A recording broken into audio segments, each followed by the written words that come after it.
Daniel Lun Pau Hong Kip, Joseph Onkai Chapa, Chule Mary Minzel Hing Chapa, Ben. Amani Dan Tinga, Akichen Tina Dinga Hin. Catherine Lami Dinga Kunin, Amachuma, Pundo na Hung Tina Anakinihin, Boyna Imaon Luzin, Kitchen Nakin Tinga Luti Dingin, Halna Kain Nitai, Patini, Hitchichen, Patibuta Hen, Eva Father K.S. Joseph, Citizen Don Bosco, Chinglerong Paris, Amakuna Lecha, Palna Lecha, Boynam Pukichen Nakin Tinga Luti Dingahi, Tinum Lecha He. Chile pasal palang aku nahin, kita bang maazong kita kibolkinin, kawin mo na vertum pataan na kipungin,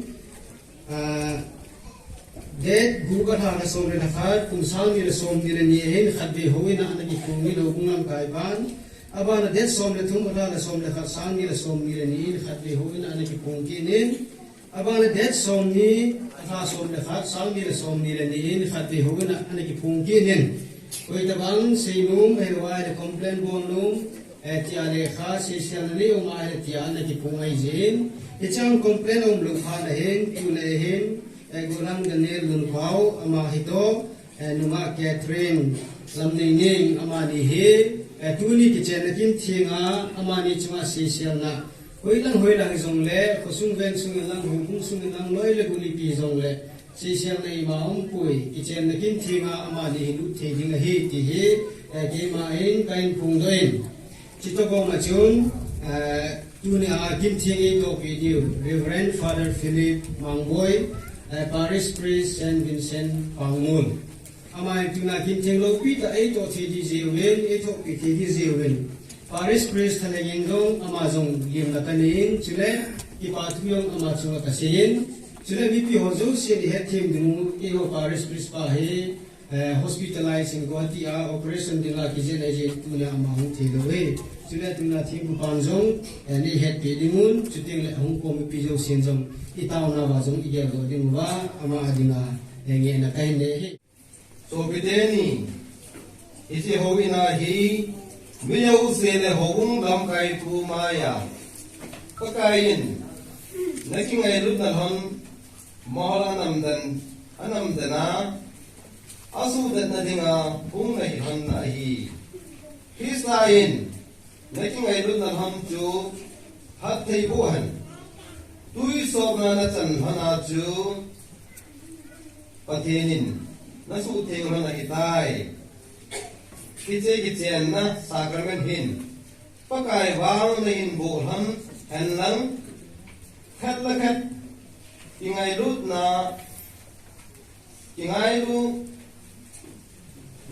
na hamju manghihiran ije chun tun hobu maya na lunggeran pungdo hanin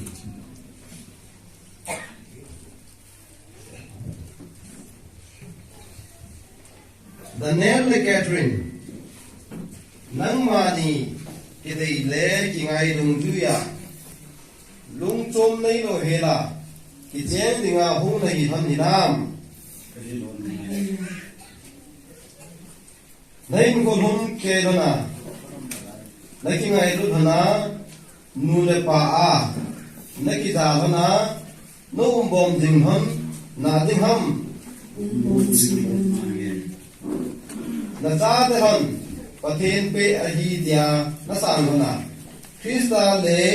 Obung dan dungjuya naba ham na ding ham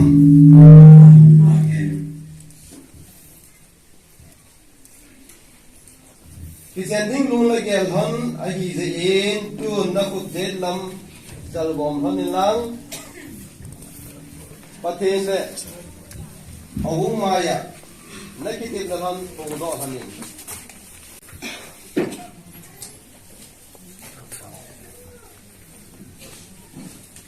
Kay ma nang ma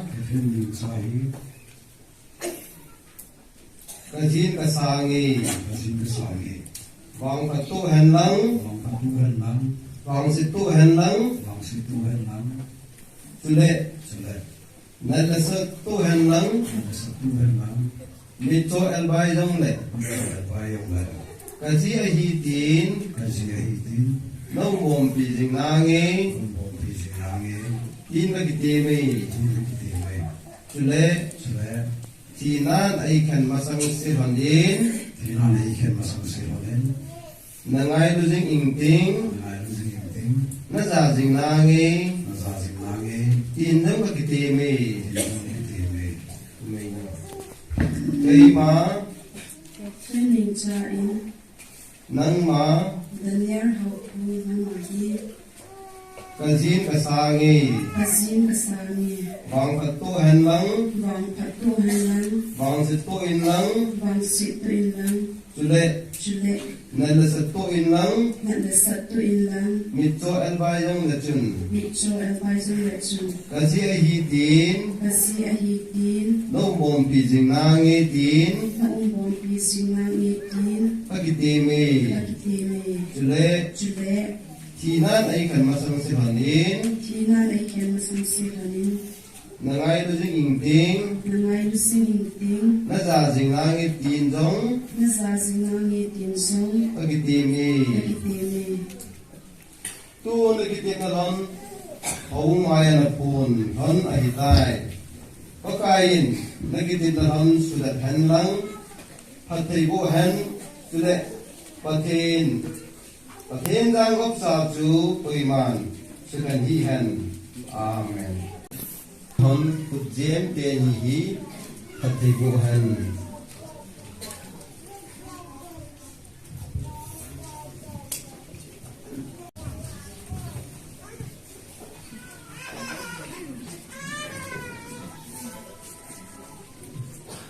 một phần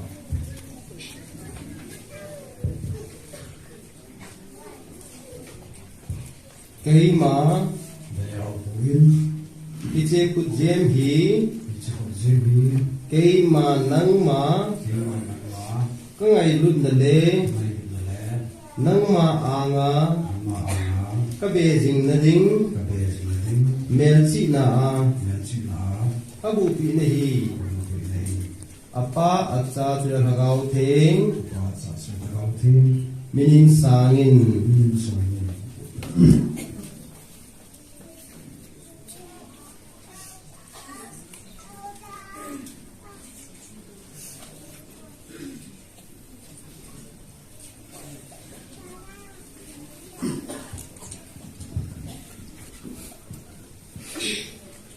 cái mà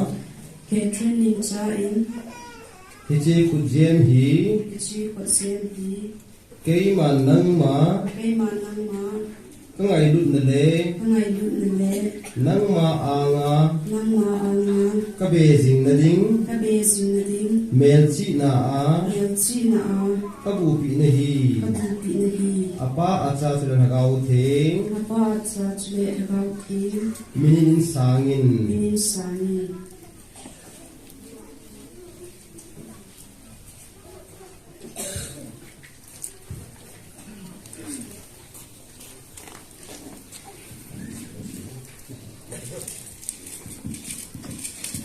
to hi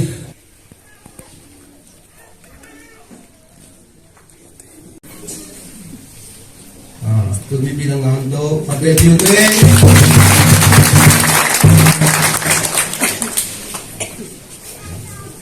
man hi chi kaso pinu sara hi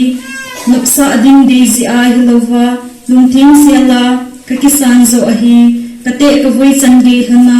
ombom sing theina handingin lungse na le photo na nehin musa jing hanin atin ahi chen ani gyal hanin amen amen ate hanin ahi so pite ho ka kai ko ma Daniel le Catherine digin tau si beauty nu le ka a bon hana ki pat in pathin pathi bo han lang kingai losing han su le ti kat le pum kadin bon han ta han lung sung chi lo thit che din chong khat ma ne ding ta hiu tin su ma te ma hong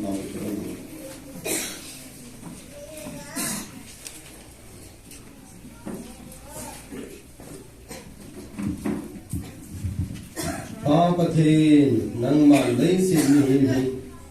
nang ma lim le mela lein sim hi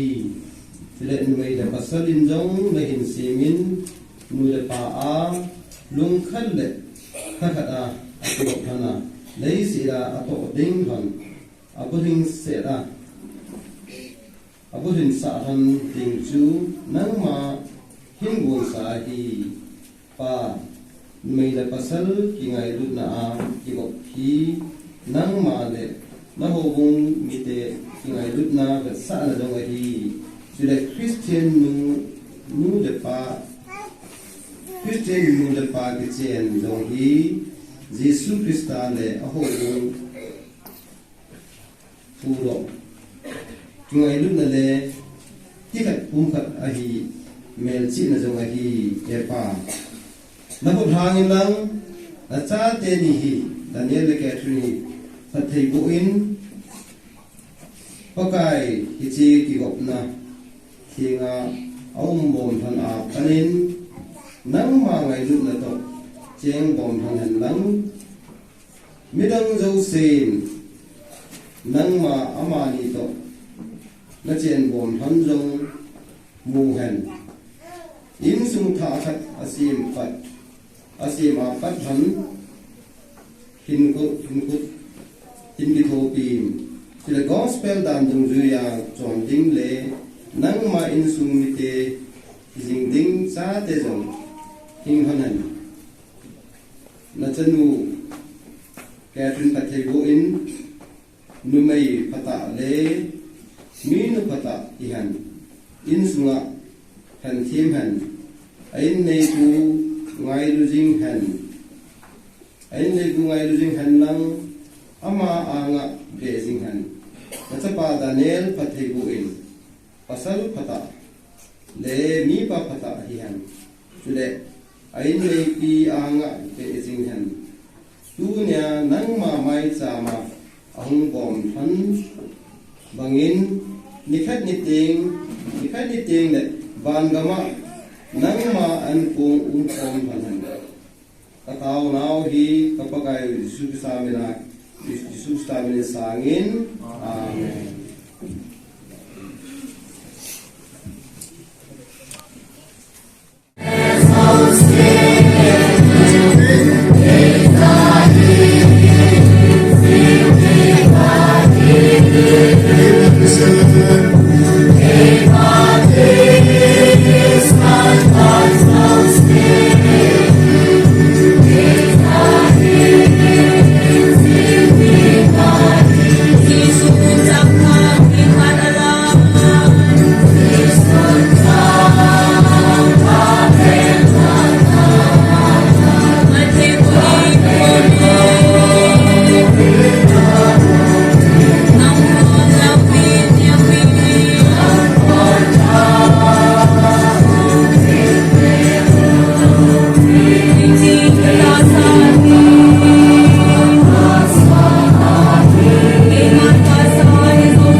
Amen.